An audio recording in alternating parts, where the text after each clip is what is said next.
ಈಗಲಾದರೂ ತಿಳಿತರೋ ಮನೆಗೆ ಬಂದ ಮಗನೇ, ಈ ದೇವತೆಗಳಿಗೆ ಬದುಕಿಕೊಳ್ಳಲು ಪ್ರಾಣಭಿಕ್ಷೆ ನೀಡಿದ್ದಾಳೆ.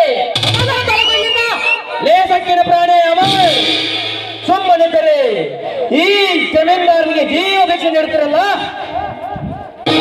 ಒಂದೊಂದು ದಿನ ಈ ನಿನ್ನ ಹತ್ತಿಗೆಯನ್ನು ನಡವಸ್ಥೆಯಲ್ಲಿ ಅರವೆತ್ತಲೆ ಮಾಡಿ ಸೇಡಿಗೆ ಸೇರು ತೀರಿಸಿಕೊಳ್ಳದಿದ್ದರೆ ನನ್ನ ಹೆಸರು ಕೊಂಡರಿಗೆ ಬಂಡ, ಈ ಜಗಳ ಬಂಡ, ಸೂರ್ಯನೇ ಅಲ್ಲ.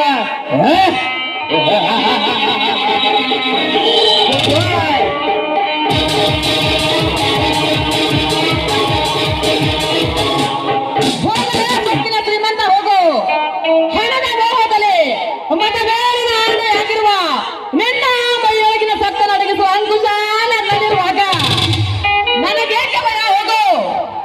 ಅತ್ತಿಗೆ ಪರಿಸ್ಥಿತಿ ನಿಮ್ಮವನದು ನಾನಿರುವಾಗ ನಿಮಗೇಕೆ ಈ ದೇವಸ್ಥಾನ ವಾಸ? ಹೌದಪ್ಪ, ಬೇಡ. ನಿಮ್ಮ ಅಣ್ಣನನ್ನು ನನ್ನಿಲ್ಲಿ ಕಾಡಿನಲ್ಲಿ ಬಿಟ್ಟು ಭಿಕ್ಷೆ ಬೇಡಿಕೊಂಡು ಬರ್ತೀನಿ ಅಂತ ಹೇಳಿ ಹೋದ್ರು. ಅಷ್ಟರಲ್ಲಿ ಈ ಪಾಪಿ ಬಂದು ನನ್ನನ್ನು ಕಾಡಲಿದ್ದು.